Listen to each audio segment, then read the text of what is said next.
মালদ্বীপেরই তো মনে আছে। ব্যানার দিয়া, হ্যাঁ। না, ওই যে পতাকা দেখি দেখি, পতাকা আছে না, ওই যে ওরিটাই তো মনে করো যাওয়া লাগবে, বুঝছো? এটা তো এখন সব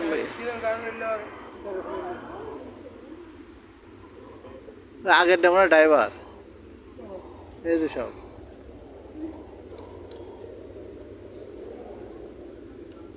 এই সামান তো 1 50 কেজি গেলে আসছে।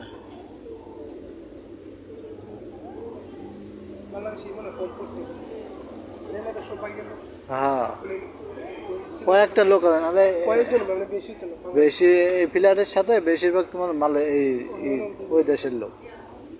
কেন জানো? এদিন আমি যখন আইছিলাম, তোমার একবারে মনে করো লোক নাই, 7টা না 8টা লোক, আর সব ভাই শ্রীলঙ্কা লামাই দিয়া হ্যাঁ খালি যে কেনা তুলে দিয়া পাঠাই দেয় লাগে টাকা কম হ্যাঁ কি করতেছে ভিডিও করছে।